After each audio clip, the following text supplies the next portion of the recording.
In this video, we're going to learn how to use TopRank. So you're going to begin by launching TopRank. This is one of the software options that you have available in the Palisade Decision Tools suite. I have now selected the TopRank tab so that you can see the clusters and the icons that are available in TopRank. TopRank is used when you are going to try to do some sensitivity analysis before you begin to enter probability distributions and descriptions of the uncertainty in your model. So to demonstrate this, I'm going to use a simple cost estimate. So here you see the familiar accounts for those of you who have worked with engineering cost estimates. We have lands and damages and relocations and fish and wildlife facilities and ports and harbors. And under them we have descriptions of work items. So MOB and DMOB is simply the setup that is required to begin and to complete some construction activities. So for this particular cost estimate we're looking at, it's basically a dredging cost estimate. So there are reaches or geographic segments of a waterway that need to be dredged. And here you'll see, for example, we have pipeline dredging in reach 1, and the quantity here would be the cubic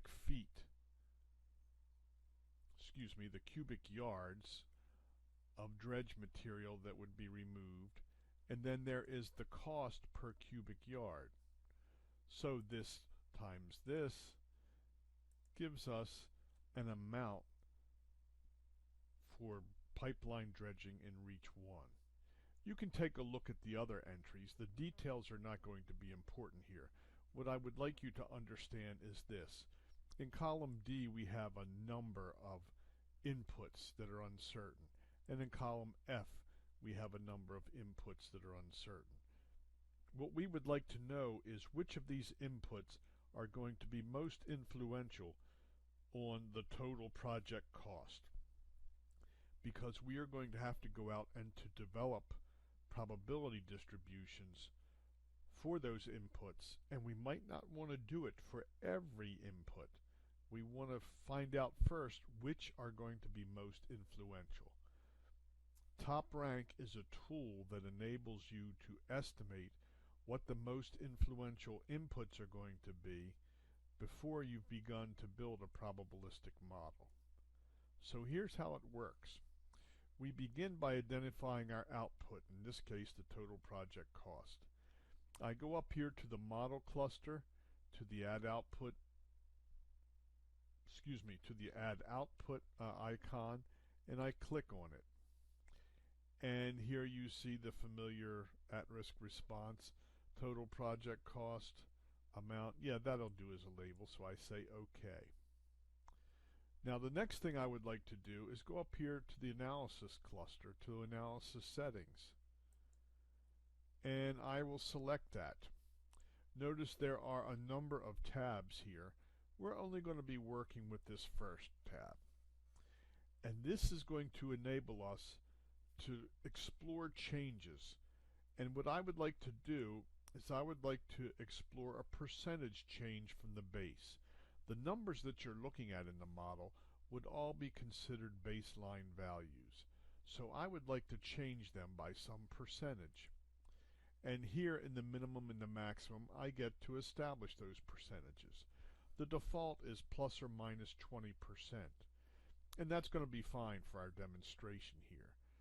You should know that there's no reason why you have to be symmetrical. You could go more toward the minimum or have a greater percentage toward the maximum, but a symmetrical variation seems to make sense. We're going to do that not just in one gross plus or minus 20%, but we're going to use 5 steps to do that. And unless you have a reason for choosing a different distribution, I would just go with the uniform distribution here. So I'm going to click OK. I have the analysis settings that I want that turned out to be the defaults. So let me click in one of these cells here. Pipeline dredging reach 1. Look up here in the formula and you see I have a point estimate here. So this might be my best guess estimate. What I'm going to do now is I'm going to go up to the model cluster to the auto vary functions. So this is going to identify which functions or which values in the spreadsheet we want to vary by plus or minus 20%. And I'm going to say auto vary because I have not selected any inputs to be omitted from this exercise. So understand this, that the auto vary is going to take a look at every numerical value that you have and it will auto vary it. So this says add auto vary functions to your model, replacing values that impact the current outputs. So what the software has done is it's taken a look at this $22.6 million figure here, and it has figured out from the model structure which of these numbers influence this. So for example, numbers over here in account codes, don't enter into this at all. They won't be auto varied. But any value that does contribute to this will be auto varied. And I'm going to say OK.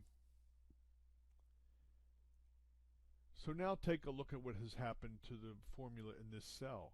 It has the number that we originally start with, but it has minus 20 and plus 20.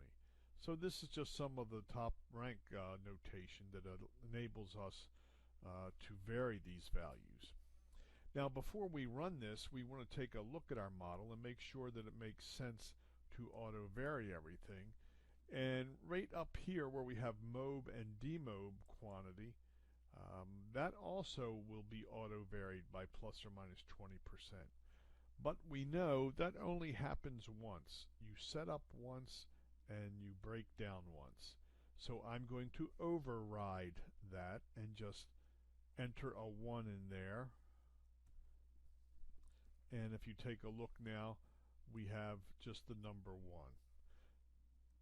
So if you have any values that need to be excluded from the auto vary, you can do that manually, or if you become more expert with the software, there are ways to do that in the analysis settings.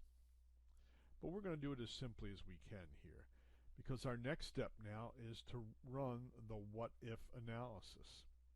So the what if analysis is basically saying, well, what if this number here is 5% higher than we think it is, or 10% higher, or 15% higher, or 20% higher than we think it is? Then what happens? And we also are having a simultaneous what if for each of these values. So things are going to be allowed to vary in a random way. And we're going to do our what if analysis here, and you'll notice this is a summary. It says it's ready to run a what if analysis with the following options. So you can take a look at, there are 29 inputs that are going to be varied. There would have been 30 if we hadn't changed this 1 here. They're going to do 145 recalculations, and the number of outputs that they're going to report on is 1, and it would give you additional details here. It tells you what kind of reports to expect, what kind of graphs to expect, and that all looks fine, so we're going to say please run that.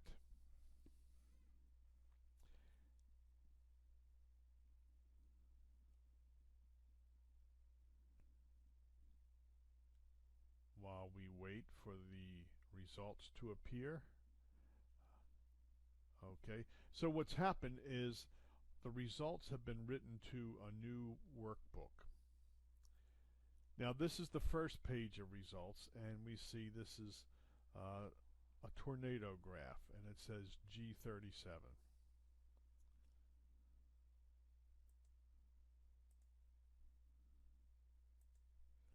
G37 is the cell for our output.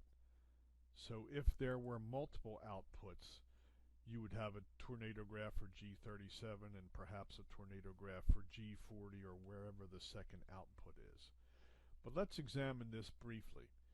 This is telling us what inputs would have the greatest effect on the output. And we see here a tornado graph. It is centered around 0, so we see positive values that go up to 6%, negative values that go down to 6%. They are all symmetrical because our model is a very simple linear model. You won't always necessarily have a symmetrical tornado graph, but it's pretty common to have one like this.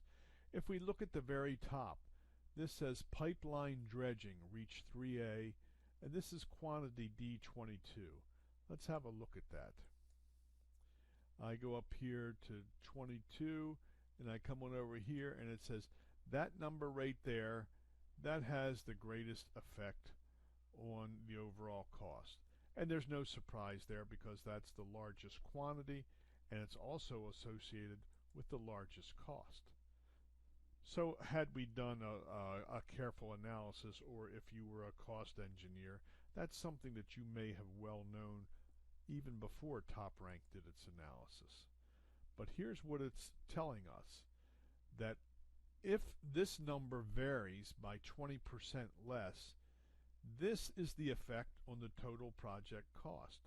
So a 20% decrease in the quantity of material would decrease the overall cost by about 6%. Similarly, or oppositely, a 20% increase in the dredging quantity would increase the total project cost by about 6%.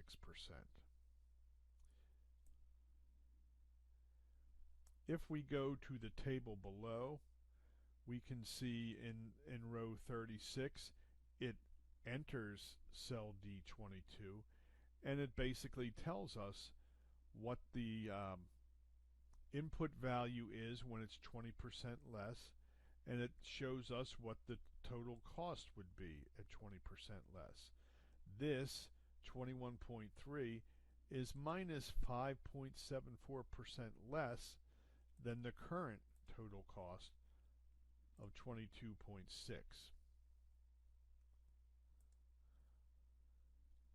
Here we have the maximum. It says this would be the quantity at 20% less.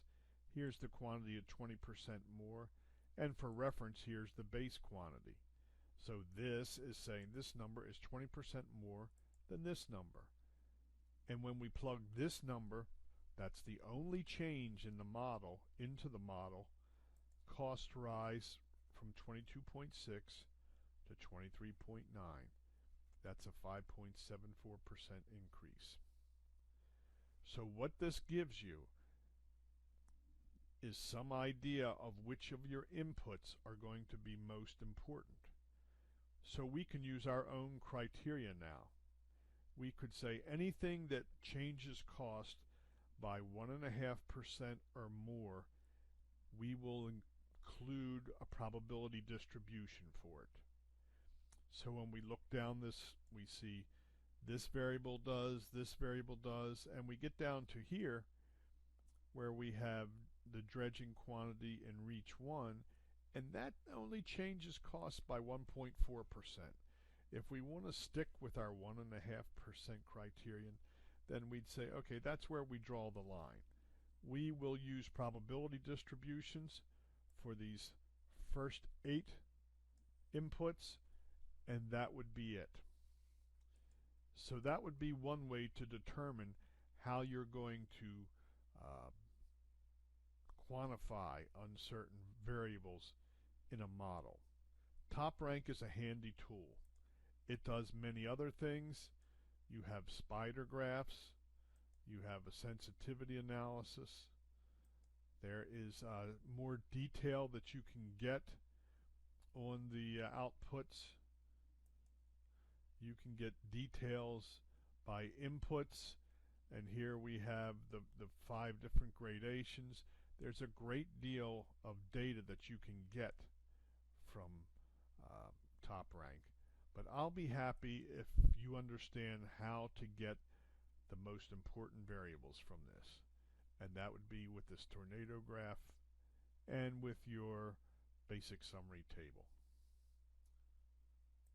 So if you have any questions on how to use top rank, please feel